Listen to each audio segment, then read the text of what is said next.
السلام عليكم. ازيكم يا حبايب قلبي، عاملين ايه؟ يا رب تكونوا بألف خير. جايه لكم بقى بفيديو جديد، ويلا بقى كده نصلي على سيدنا محمد عليه افضل الصلاة والسلام، ونسمي الله كده ونبدأ الوصفة بتاعتنا، ونشوف هنعمل ايه كده يا حلوين مع بعض في الفيديو. هنعمل بقى وصفة سهلة وبسيطة جدا ومش بتاخد اي وقت. في الجو البرد اللي احنا فيه ده بقى عاوزين نعمل حاجة كده بقى نتدفى كده ناكلها وتدفينا، فهنعمل بقى طبق بليلة كده بطريقة سهلة وبسيطة جدا، ان شاء الله هتعجبكم. البليلة دي بقى علشان اللي مش عارف بتكون عبارة عن القمح او الغلة على حسب بقى ما بتقولوا عليها. يلا بقى نبدأ الفيديو بتاعنا ونشوف مقادير الوصفة بتاعتنا هتكون عبارة عن ايه. معايا بقى كده نص كيلو من القمح بالشكل ده كده، ده بيكون شكل القمح او الغلة. طبعا لازم نغسلها غسيل كويس، ونفضل نغسلها كويس لحد ما نلاقي المية بتاعتها بقت رايقة خالص ومفيش فيها اي حاجة. وسبتها بقى كده في المصفى لحد ما اتصفت كويس بالشكل ده كده. اهم حاجة نستخدم نوع غلة كويس علشان واحنا بناكلها مفيش اي حاجة تضايقنا واحنا بناكلها. ومعانا بقى كده قشطة، دي قشطة وش اللبن. ومعايا كمان سكر، والسكر طبعا هنظبطه حسب الرغبة، على حسب رغبة كل واحد، يعني بتحبوا السكر زيادة او قليل. ومعانا كيس من الفانيليا وكيس كريم شانتيه، وهنشوف بقى نستخدم من كيس كريم الشانتيه ده كام معلقة. ومعانا بقى مكسرات، وطبعا ممكن الاستغناء عن المكسرات، يعني حابة تضيفي عادي، مش حابة تضيفي مش مشكلة عادي.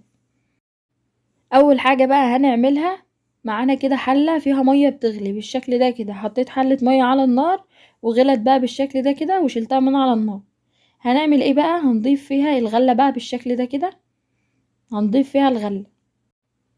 هديلها بقى تقليبة واحدة كده وهغطي عليها وهسيبها منقوعة نص ساعة، لازم ننقعها نص ساعة علشان لما نيجي نسلقها تتسلق معانا بسرعة، ما تطولش معانا يعني ما تاخدش وقت.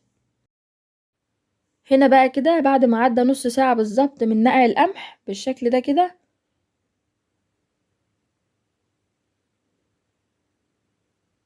هنشوف بقى مع بعض بعد النقع الحباية نفشت كده وحجمها اتضاعف وما شاء الله لونها جميل. وهنيجي نضغط كده على حبة القمح هنلاقيها بقت طرية معانا بالشكل ده كده. هنعمل ايه بقى بعد الخطوة دي؟ بعد كده ما اتنقعت نص ساعة بالشكل ده هنصفي المية دي من عليها ونحط لها بقى مية نظيفة، هنحطها بقى على النار علشان تكمل التسوية بتاعتها. وهي بقى بتكمل التسوية بتاعتها كده هنضيف لها معلقتين كبار من السكر بالشكل ده كده.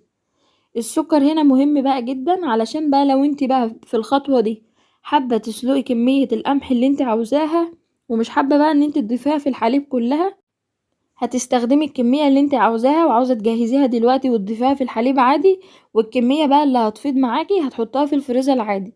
لا، السكر هنا بقى مهمته ان هو بقى المادة الحافظة بتاعة الغلة بتاعتنا. لو عاوزة بقى تحفظيه في الفريزر ضيفي بقى السكر كده. الحلة التانية دي بقى كان فيها حليب مغلي. هنا بقى كده كان خلاص القمح بتاعنا استوى كويس بالشكل ده كده. وده بيكون قوام القمح بعد ما بيتسلق، ولا بيكون خفيف قوي ولا بيكون تقيل قوي، بيكون في المتوسط كده. بناخد بقى حباية كده من القمح وبندوقها بنلاقيها استوت بقى كده، بنكون خلاص ونطفي عليها النار بالشكل ده كده. هولع بقى على الحليب يسخن تاني، ويلا نشوف هنعمل ايه بعد كده. معايا بقى كوباية الا ربع من الحليب بالشكل ده كده، حليب بارد خالص مش سخن. هنبدأ بقى نضيف في الكوباية الا ربع من الحليب دي 3 معالق كبار من الكريم شانتيه بالشكل ده كده. وممكن نستخدم معلقتين كبار من النشا لو حابة تضيفي نشا، لو حابة قوامها يكون تقيل شوية. انا هستكفى هنا بالكريم شانتيه بس. في ناس كمان بقى بتحب تضيف مع القمح وهو بيستوى رز، في ناس بتضيف كده معلقتين كبار من الرز علشان برضو يدي للبليلة بتاعتنا قوام تقيل. طبعا بقى كل واحد وليه طريقة، وكل الطرق احلى من بعضها، واعملوها بقى زي ما تحب. وممكن كمان تستغنوا خالص عن الكريم شانتيه خالص، وهتبقى معاكم جميلة جدا وطعمها حلو. هنا بقى كده هنيجي عند الحليب كده وهو على النار كده، هنهدي عليه النار خالص، ونبدأ بقى نضيف كيس الفانيليا والكريم شانتيه اللي بالحليب اللي احنا عملناه مع بعض. وكمان هنضيف القشطة بالشكل ده كده، وهنقلب بقى تقليب كويس.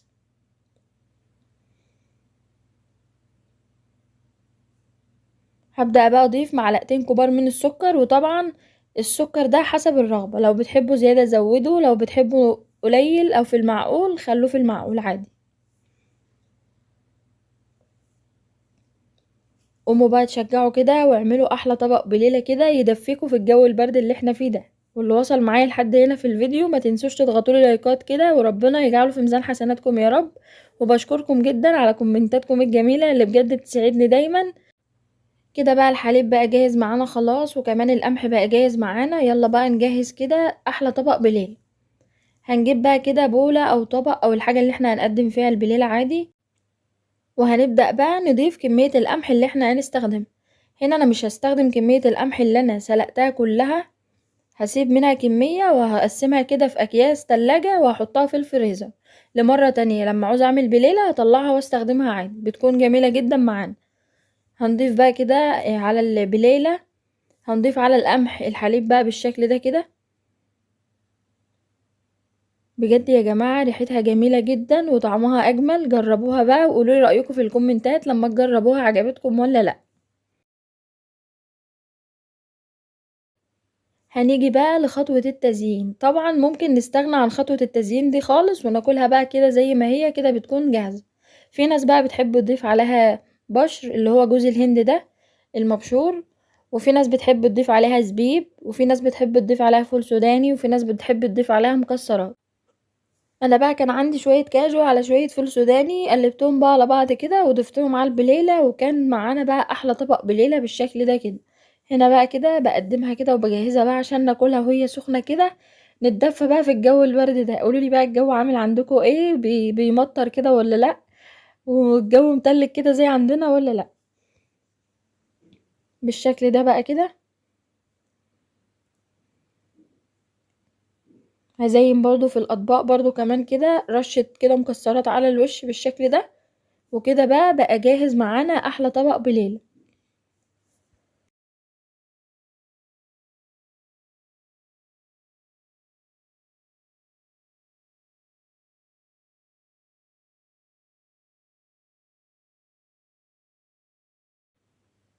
تعالوا بقى كده نشوف القوام بتاعها جميل قد ايه من غير بقى ما نستخدم نشا ولا رز ولا اي حاجة من الحاجات دي خالص. الكريم شانتيه هنا انا ضفته علشان الطعم بس بيدي طعم جميل جدا، فبحب اضيف كريم شانتيه وممكن الاستغناء عنه خالص. شايفين بقى القوام بتاعها جميل ازاي، قوامها جميل جدا وطعمها بقى اجمل. يلا بقى بنقول بسم الله كده وندوق. ما شاء الله طعمها جميل، جربوها بقى وقولوا لي رأيكم. وبكده بقى نكون وصلنا لاخر الفيديو بتاعنا. ما تنسوش تضغطولي لايكات كتير على الفيديو ده، وكمان تقولولي رايكم ايه في الكومنتات. ولو انتوا جداد في قناتي واول مره بتشوفوني ما تنسوش تشتركوا في القناه وتفعلوا زر الجرس على كلمه الكل علشان يوصلكم اشعار بكل فيديو جديد انزله، وعشان عيلتنا كمان تكبر بيكم. ووجودكم على راسي من فوق ومنوريني ومشرفيني، وربنا يحسن ما بين ايديكم يا رب. ودمتم بقى في رعايه الله.